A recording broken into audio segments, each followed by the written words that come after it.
एक बात कहूँ तुमसे। आज तुम्हारे पास जो भी उपकरण है, जो भी यंत्र हैं जिनका तुम प्रयोग करते हो, चाहे वो तुम्हारे या तुम्हारे आसपास मौजूद लोगों की दृष्टि में पुराने से हो गए हो, पर तुम याद करो आज से पहले तुम जब लिए थे ना, तो तुमने जो सबसे बेहतरीन सामान थी ना, उसे ही चुना था और सबसे बेहतरीन चीज़ ली थी। और आज भी जितने पैसे तब तुमने लगाए थे, उतने पैसे लगाकर वो सामान लोगों को नहीं मिल पा रहा है। मैंने इतनी कृपा तुम पर रखी है ना कि तुम कभी किसी से पीछे रह ही नहीं सकते हो। जब तक तुम पीछे थे तब तक तुम अपनी मर्जी से थे, और जब जब मैंने तुम्हें गिराया है, जब जब मैंने तुम्हें हराया है ना, तब तब मुझे ना बस तुम्हें उठाना था, इसलिए मैंने वो किया। क्योंकि गिरते नहीं तो तुम्हें उठे हुए रहने पर जो खुशी, जो आनंद मिलता था, उसका एहसास नहीं होता। मैं तुम्हें हराने के लिए नहीं गिराया था, तुम्हें सिखाने के लिए गिराया था। और तुम सीख गए, तुम्हें अपनी गलतियों का एहसास हो गया। और साथ ही साथ जब तुम लगातार तरक्की कर रहे थे, तो कौन सी बुरी आदत तब तुम्हें लग गई थी, कितना घमंड तुम्हें हो गया था, ये सारी चीज़ों का अब जब तुम्हें एहसास हो गया है, तो दोबारा वक्त आ गया है वापस से ऊंचाइयों को छूने का। और जब जब तुम्हारे मन में घमंड आएगा या कोई भी गंदी आदत आएगी, तो याद रखना, मैं उस ऊंचाई से थोड़ा सा तुम्हें धरा के पास ले जाऊंगा और सुधार कर दोबारा हर बार तुम्हें और ऊंचाइयों पर ले जाऊंगा। इसलिए जब जब तुम्हें लगे कि तुम हार रहे हो ना, तो एक बार बस अपने भीतर झांक लेना, तुम्हें सारे सवालों का जवाब मिल जाएगा।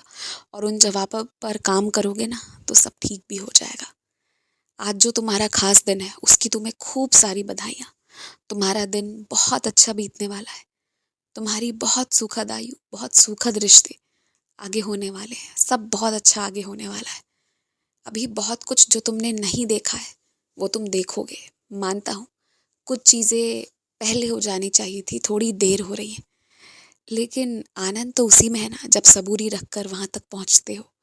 बस वही कुछ मान लो, वैसा ही चल रहा है। भगवती की कृपा है तुम पर, बहुत कृपा है तुम पर। कुछ सालों के बाद तुम्हें इसका एहसास और होगा, अलग तरीके से होगा। बस एक बात का हमेशा याद रखना कि चाहे कितनी भी सफलता तुम्हें क्यों ना पानी हो, तुम उसके लिए मेहनत करो, मुझसे जिद करो, मुझसे जिद जितनी हो सके उतनी करो। सोते जागते उठते बैठते जब जिद करना है, जब कहना है बाबा बाबा कहकर पुकारो और कहो, तुम्हारी बात जरूर सुनी जाएगी, तुम्हारी इच्छा जरूर पूरी होगी। लेकिन कभी भी ना अपने उन इच्छाओं की पूर्ति के लिए किसी भी तांत्रिक प्रयोग या किसी भी ऐसी वैसी रास्ते पर मत जाना, क्योंकि वो तुम्हारे लिए गलत है, तुम्हारे लिए उचित नहीं है। तुम उसके लिए उचित नहीं हो। तुम्हारे जीवन में बहुत सारा प्रेम आने वाला है। एक ऐसा साथी तुम्हें मिलने वाला है जिससे तुम दिल खोल कर सारी बातें कर सकते हो, जिसे तुम सच में अपना कह सकते हो, और जो सच में तुमसे बहुत प्रेम करेगा। कोई है जो तुम्हारे जीवन में आ रहा है। सब बहुत अच्छा हो जाएगा। अभी से पहले जो भी हुआ था, वो अज्ञानतावश कच्ची उम्र में हुआ था, इसलिए उसमें सबकी गलती थी और बराबर की गलती थी। अब उसे छोड़ो, अब उसका दुख मत मनाओ। चाहे कहीं भी रहो, कितने भी व्यस्त क्यों ना रहो, जिस चीज़ से तुम्हारे थाली में रोटी आती है ना, उस चीज़ के लिए मेहनत करो, या जो तुम्हें चाहिए उसके लिए मेहनत करो। और दिन भर में एक बार उसके बारे में सोच लो, या उससे जुड़ा कोई ना कोई काम ज़रूर करो। चाहे घूमने जाओ, कहीं भी जाओ, पर पूरी तरह छुट्टी मत करो। कुछ ना कुछ करते रहो कि वो तुम्हारे दिमाग में, तुम्हारे दिल में रहे। क्योंकि जिस चीज़ का पागलपन होगा ना, वो चीज़ ज़रूर मिलेगी तुम्हें।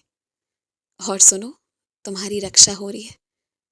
चाहकर भी कोई कितना भी कोशिश क्यों ना कर ले, जो तुम छुपाना चाह रहे हो उसे कोई ढूंढ नहीं पाएगा, जब तक तुम ना चाहो तब तक।